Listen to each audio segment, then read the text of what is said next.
So I want you to imagine a massive corporate merger between two really bitter industry rivals. Oh, a total nightmare scenario. Right. Like, on paper, it is an absolute masterclass in strategic alignment. The board shakes hands. They put out these meticulously drafted press releases talking about synergy. Lots of buzzwords. Exactly. Lots of buzzwords. And the market analysts are just nodding in approval at, the sheer logistical perfection of it. It's cold, it's calculated, mathematically sound. Because you look at the combined assets, right? Yeah, the assets, the market share, joint distribution networks. It seems like logically it's impossible for this union to fail, but then you step away from the spreadsheets. Then you look at the actual people. Right. You look at the human beings running the operation.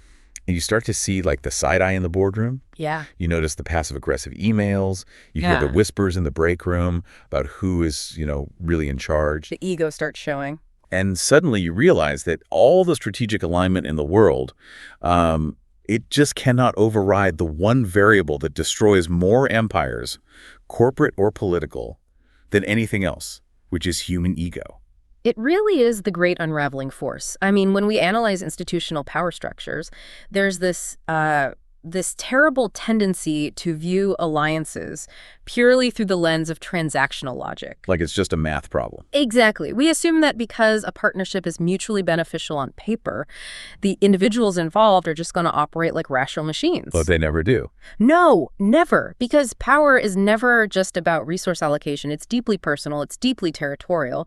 And it's intrinsically tied to identity and respect. Yeah, absolutely. So whether you're prepping for a major strategic meeting or trying to decode, like, shifting alliances in your own industry, or you are just insanely curious about the raw, unvarnished mechanics of power, you are in the right place. We've got a really fascinating one today. We really do.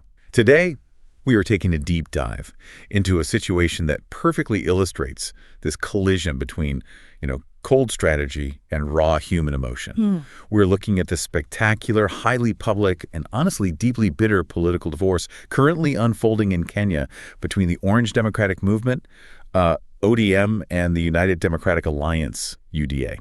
Yeah, this is it's a textbook example of what happens when a transactional marriage of convenience just reaches its absolute breaking point. Yeah. It's a rupture that is sending shockwaves through the entire political ecosystem over there, and it's forcing a complete recalculation of how power might be distributed in their upcoming 2027 national election. Right, and we're going to look way beyond the, sanitized official statements and the diplomatic political spin. We're going to explore the intensely emotional, fiercely territorial realities of this fallout. We're going to examine how bruised egos and demands for respect are driving decisions that could literally alter the future of a nation. But before we get into the mechanics of this rupture, I need to state something unequivocally to you, the listener. Yes, very important. We are looking at politically charged events involving both left-wing and right-wing dynamics, but we are not taking any sides. We are not endorsing UDA, ODM, or any political viewpoints. Our sole job is to unpack the ideas and dynamics presented in our source material for you. Right. Our focus is strictly on the structural and behavioral mechanics at play here. We're analyzing the strategic maneuvers, the political game theory, and the psychological drivers behind these public decisions. Completely impartial. Exactly. Maintaining complete analytical distance from the ideologies themselves. Okay, let's unpack this, because to really grasp the underlying tension here, I want you to forget traditional political science for a second. Okay. I want to lean into an analogy that often gets used to describe these specific political dynamics. Picture a classic backyard nature documentary. Oh, I love this analogy. It's so good, right? We are looking at a high-stakes, deeply territorial standoff between two apex predators forced into a shared space. So let's call our two figures Simba and Shui. Okay. In this dynamic, Simba represents the Orange Democratic Movement, ODM. This is the seasoned, battle-scarred tomcat who has ruled the backyard for ages. Right. ODM has historically operated as this massive political behemoth in Kenya. They're often playing the role of the undisputed kingmaker. Yeah. They have the institutional memory, the deep-rooted regional strongholds, and, frankly, an expectation of absolute deference based on decades of political warfare. They expect to be treated like royalty. What's fascinating here is the psychology of that veteran status, right? When an organization has functioned as the primary power broker for that long, their authority becomes deeply internalized. They just feel it in their bones. Exactly. They don't just believe they deserve respect. They view it as an unalterable law of the political landscape. They are the apex predator who has survived countless shifts in regime, and they expect their territory to remain inviolable. Right. And then entered Chewy. The leopard. Yeah, Chewy represents the United Democratic Alliance, UDA. Chewy is the younger, ambitious upstart trying to prove himself. Highly energetic, aggressively expanding its footprint, and fundamentally looking to establish ultimate dominance. And of course, there's a prize they're both fighting over. Let's call her Mama Paca, the prize-winning Siamese cat. She represents the electorate, right? Yes, the voters, the ultimate prize of legitimacy and power that both factions are desperately trying to control. Now, following the 2022 elections, these two entities entered into this uneasy, highly transactional alliance. They were, metaphorically, sharing a sunbeam. A very crowded sunbeam. Right. And logically, why do two fiercely territorial entities ever agree to share space? Like, why would they do that? Well, they do it out of sheer tactical necessity, and honestly, often out of mutual exhaustion. Yeah, that makes sense. If we look at the mechanics of coalition building, a post-election alliance between historical rivals is rarely, if ever, forged out of sudden ideological alignment. It's not like they suddenly became best friends. No, not at all. It happens because external pressures force them into a corner. Maybe it's severe economic headwinds or the need to stabilize a volatile public mood or just the sheer mathematical reality of needing parliamentary majorities to pass legislation. Right. They just need the numbers. Exactly. So they enter into a tactical coexistence. But we have to understand that this piece is entirely superficial. It's grudging. Yeah. When apex predators are confined to a shared governance structure, every interaction is a calculated assessment of the other's vulnerability. It feels akin to, like, two rival street gangs agreeing to a temporary ceasefire because a bigger threat is in town. Like the police are cracking down. Exactly. They smile at the summit, they draw lines on a map, but the moment the threat fades, or the moment one side feels they have slightly more leverage, The claws come out. the claws come out. The treaty is absolutely shredded. The shared sunbeam is just a holding pattern. And it's a holding pattern that requires meticulous maintenance. The fatal flaw in these transactional truces is that they demand a perfect balance of perceived mutual benefit. Right. The moment one party feels they are providing more value than they're receiving, or more importantly, the moment they feel their core territory is being threatened by their supposed partner, the alliance collapses. And that's what happened here. Yeah. And the trigger for this specific collapse wasn't some massive policy dispute over a bill. It was the perception of encroachment. Chewy didn't just share the space. He started eyeing Simba's scratching post and flirting with Mama Poca. Which is the ultimate trigger. Which brings us to the official fallout. Yeah.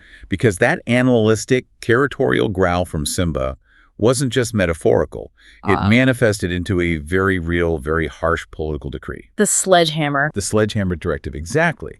The leadership of ODM, under the direction of figures like Oburu Odinga, they didn't just slowly walk back their cooperation with UDA.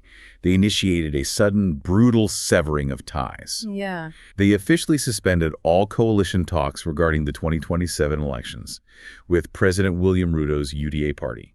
And the directive was absolute.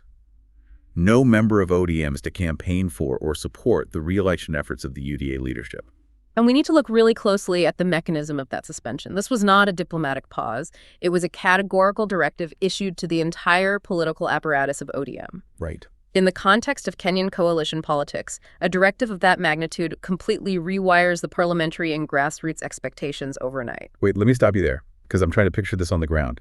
Logistically, how is a decree like that actually enforced within a massive political party? That's a great question. Like, if a local politician has already built a working relationship with UDA in their specific district because, it benefits their constituents, how does the national leadership force them to just flip a switch and suddenly become hostile? Well, it comes down to the mechanics of party discipline. In these systems, the national party leadership controls the lifeblood of a politician's career, which is the party ticket. All right. If a local MP or regional leader defies a central directive of this magnitude, they risk being denied the party's nomination in the next election cycle. And without the ticket, you're dead in the water. Precisely.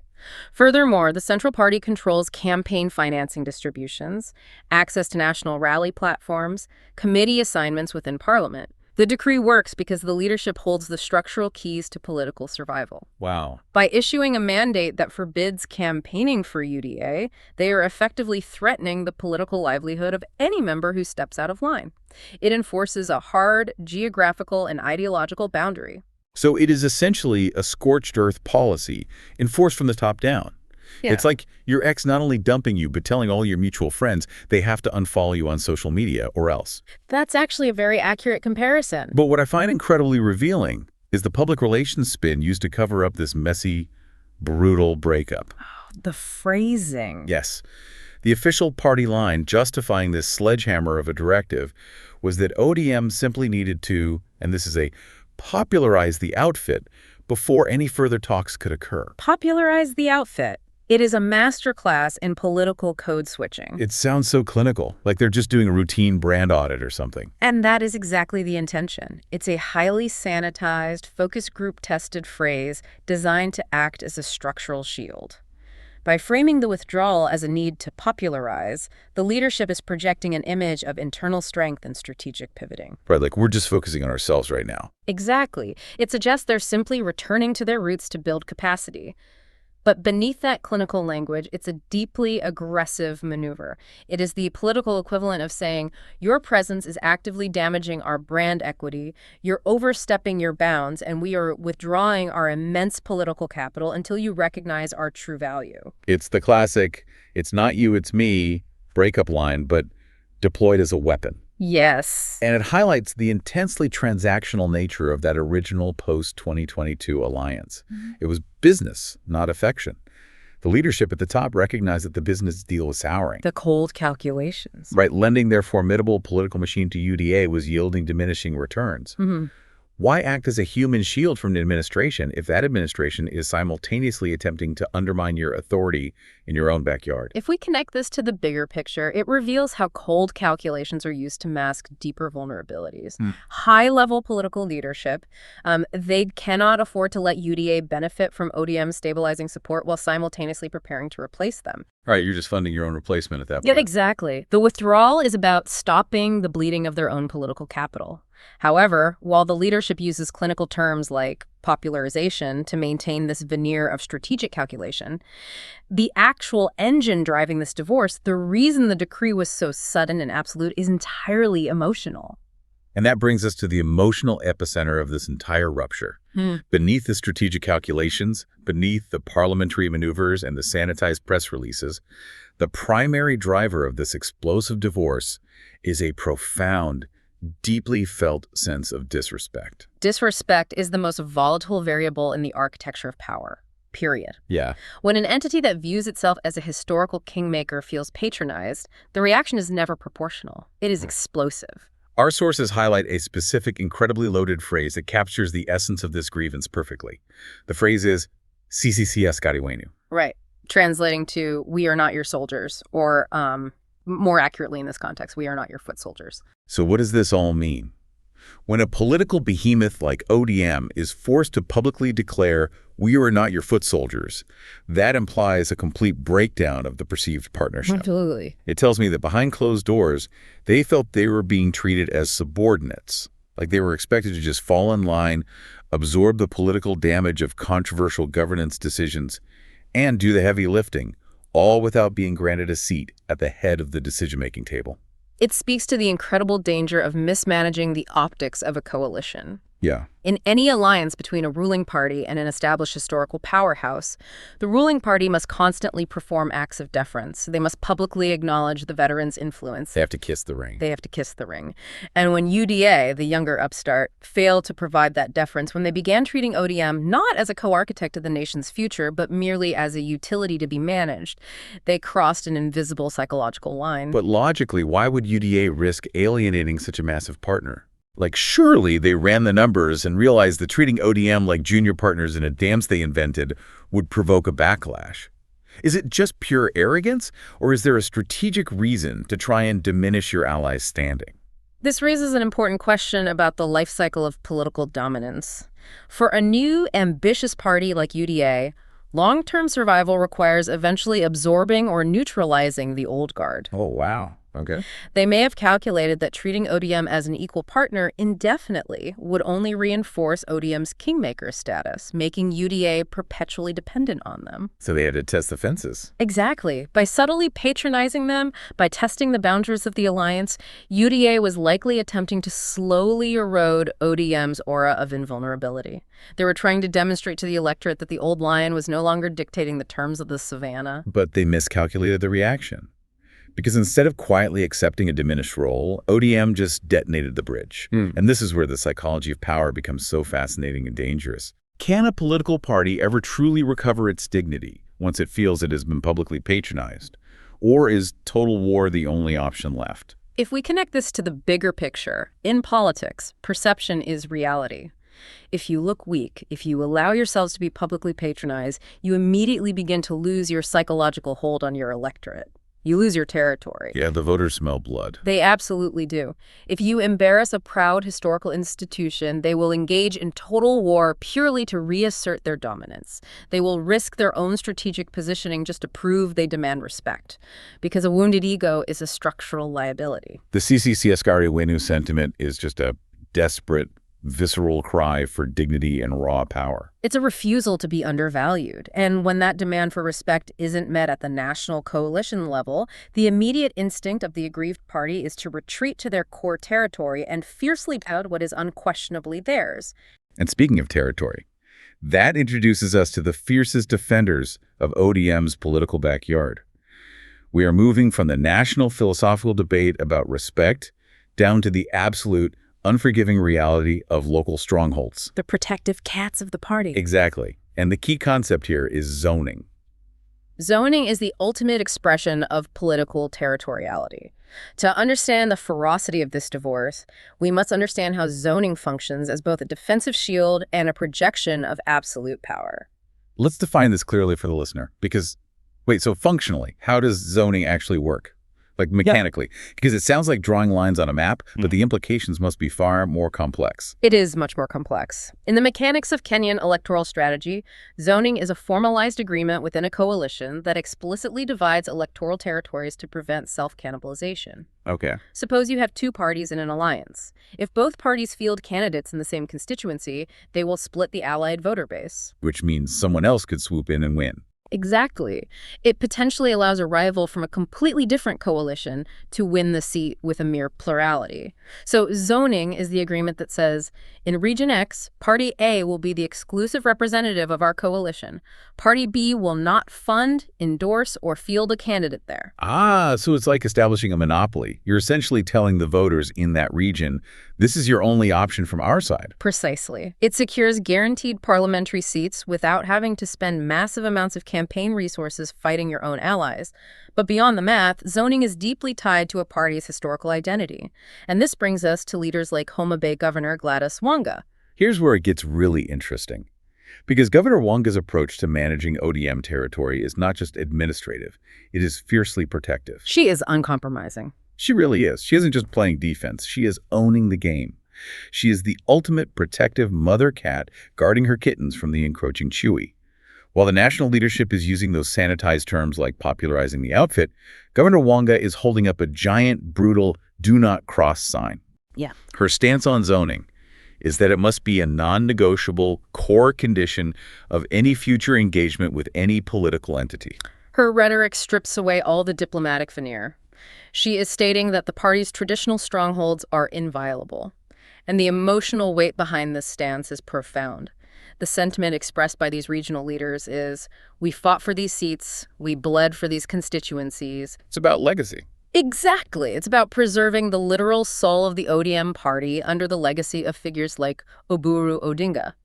Defending a stronghold isn't just about winning seats, it's about projecting invulnerability to your rivals. But wait, if they're officially breaking off talks with UDA, why is the demand for zoning so incredibly loud right now? If the divorce is happening, isn't it obvious they're going to protect their turf? It's a preemptive strike. By loudly declaring that zoning is non-negotiable now, leaders like Wanga are setting the absolute baseline for the 2027 elections, regardless of who they eventually partner with. More importantly, it is a direct warning to UDA.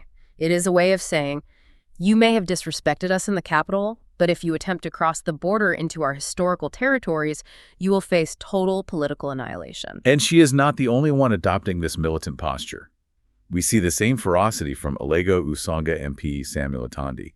His stance is incredibly rigid. Very firm. He has declared that the issue of zoning is a settled matter. He states point blank that UDA will absolutely not be allowed to field candidates in places like Muhoroni and other deeply entrenched ODM strongholds. There is zero negotiation in his language. To declare something a settled matter in politics, especially regarding electoral access, is a massive projection of dominance. Defending a stronghold like Muhoroni or the broader Nyanza region is not just about securing a few specific parliamentary seats. Right. These areas are the historical bedrock of the party's identity. If a rival party is allowed to even campaign competitively in these areas, it punctures the myth of absolute control. Atandi and Wanga are enforcing an ideological quarantine. They're building a fortress. Exactly. They are attempting to make the cost of entry for UDA so high, both financially and politically, that UDA just abandons any hope of encroachment. It's fascinating to watch the local leaders take on the role of the enforcers, while the national leaders play the strategic chess game. But while the leaders are drawing lines in the sand, what does this mean for the people actually living in those strongholds? This is the tragic reality of high-level political maneuvering. The grassroots fallout from a public divorce like this is immense. The source text highlights the need to re-energize bases and fight for the very soul of the ODM party. Right. Imagine you're a dedicated supporter on the ground, a grassroots organizer for ODM. You have spent years defining your political identity in opposition to rival parties. Then, following the 2022 elections, your leadership tells you that for the good of the country, for economic stability, you must enter a truce with UDA. You're told to swallow your historical grievances. Exactly. You're told to shake hands with your former rivals in the marketplace and to support the alliance. You do this because you trust your leadership. You recalibrate your entire political worldview based on the transactional logic provided by the party elite. Yeah. And suddenly you're told it's a betrayal to even speak of it. The sledgehammer directive drops. The alliance is dead. Your leaders are publicly shouting about disrespect, declaring that you are not UDA's soldiers and demanding absolute territorial defense. Yesterday you were allies. Today you are commanded to view them as an existential threat. How do you process that sudden shift? For an ordinary citizen, it feels like a profound, personal betrayal. One day they're shaking hands, the next, it's absolute war. It creates a massive crisis of faith at the local level. This divorce affects the deep emotional connection between the party and its voters. When political elites prioritize their bruised egos and territorial disputes over consistent, reliable messaging to their base, they reduce their voters to mere game pieces. And voters know when they're being played. They are acutely aware when their loyalty is being weaponized for someone else's advantage. This sudden shift, the public bang of a breakup, leaves ordinary citizens scrambling for cover, wondering what went wrong. It breeds severe emotional distress and confusion. And what are the long-term mechanics of that distress? If I'm a voter who has just been jerked around like that, do I just blindly follow the new orders? Or might this impact long-term party loyalty and grassroots engagement? In the short term, you might see a rally around the flag effect driven by anger. Sure. But in the long term, this kind of emotional whiplash leads directly to grassroots apathy. Loyalty in political systems is sustained by a coherent ideological narrative. Yeah, you need a story to believe in. Right. When alliances are treated as disposable commodities, created and destroyed based purely on the personal pride of the leadership, the voter begins to question the value of their own participation. Ordinary party members feel caught in this high-stakes power struggle. They start to ask, why should I fight for the soul of this party if the leaders view my support as a tradable asset?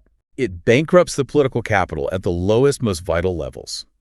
The leaders are demanding that the grassroots fiercely defend these strongholds, but the grassroots might be too disillusioned to man the barricades. And this confusion at the grassroots level creates a massive vulnerability. A vulnerability that the rival predator is already moving to exploit. Which brings us to the counterpunch. Because UDA is not sitting back and accepting these zoning ultimatums.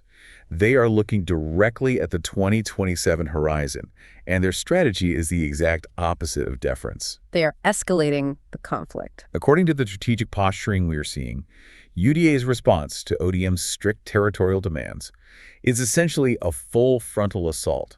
They have signaled a clear intention to field candidates across the entire country. And crucially, they're explicitly targeting those deeply entrenched, sacred ODM strongholds. Right. So when Samuel Atandi declares that Muhoroni is a settled matter and UDA cannot enter, UDA's response is to rev up the campaign trucks and drive straight in. They're just driving right through the barricade. Our sources indicate they are already initiating active, aggressive popularization campaigns, specifically targeting regions like the coast. The targeting of the coast region is a highly calculated maneuver. Demographically and historically, the coast has been a vital component of ODM's national coalition. It provides crucial numbers outside of their primary Nyanza base. Oh. By launching aggressive campaigns there, UDA is bypassing the metaphorical fence and challenging the veteran party in its own backyard. This is a direct challenge. This is Chewy coming straight for the scratching post. Is UDA poking the bear, or rather the tomcat, just to see what happens? Or is this a calculated move to drain ODM's resources by forcing them to defend their own backyard? This raises an important question about the shift from a fragile peace to a brutal, no-holds-barred political rivalry. A true vidya pakanapanya, or cat-and-mouse game. For UDA, this isn't just about poking the bear. It's about forcing ODM to spend money and time defending territory they used to take for granted. But it carries monumental risks. This is no longer a localized dispute. It's a high-stakes game of chess played out on the grand savanna of Kenya. Let's outline the massive risks both parties face in the upcoming 2027 national election. Because if UDA is an upstart without deep infrastructure in a region like the coast, isn't it incredibly expensive to suddenly mount a viable campaign against an entrenched machine? Extremely expensive. For UDA, the risk is overextending into hostile territory. Fighting an entrenched political machine on its home turf is logistically exhausting. Right. If UDA pours millions of shillings and countless campaign hours into Nyanza or the coast, and they fail to win significant seats, they will have squandered resources that were desperately needed to secure highly competitive swing regions. They risk looking foolish and financially depleting themselves. It's the danger of fighting a multi-front war. You stretch your supply lines too thin.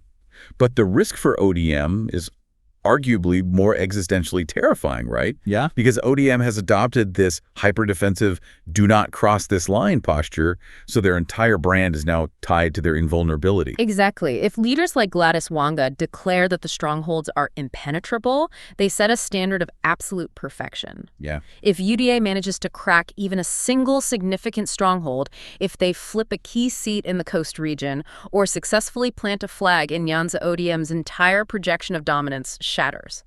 The risk is that their protective defensive posture makes them look incredibly weak if even one stronghold falls. It provides empirical proof that the kingmaker is bleeding. And in the brutal calculus of Kenyan politics, once you bleed, the rest of the political ecosystem begins to circle. It destroys the myth. The stakes for 2027 couldn't be higher. It is an incredibly complex, fast-moving situation. So let's pull all these threads together for the listener. It's been a massive journey. We started with two cats sharing a sunbeam out of sheer post-election convenience, and we ended up with a high-stakes territorial war driven by bruised egos, cries of disrespect, and a desperate scramble to protect the grassroots soul of a party. We saw the cold calculations of leadership clash with the personal betrayals felt on the ground. We watched leaders like Gladys Wanga draw absolute lines in the sand. Right, and UDA aggressively driving right over those lines. And why should you care about this? Because whether you are navigating office politics, corporate mergers, or personal relationships, this story proves a universal truth. At the end of the day, alliances built purely on cold calculation will almost always be destroyed by basic human emotions. Pride, ego, and the need for respect. Exactly. Emotion is the ultimate unpredictable variable that blows up the spreadsheet. And that leaves us with a brand new thought to mull over, building on what we've discussed. What's that? If political alliances are built on trust, what happens when a transactional marriage of convenience goes so sour that it bankrupts that trust completely? We've talked about the fallout for 2027, but consider this. In a political system where everyone eventually needs a coalition to survive, what does a party do when they've burned every bridge and alienated every potential partner? That is the real existential question. Can a lone predator survive on the savannah forever? Thank you so much for joining us on this deep dive. Keep questioning the narratives, look closely at the human emotions hiding behind the sanitized press releases, and keep exploring those aha moments in the world around you. We'll catch you next time.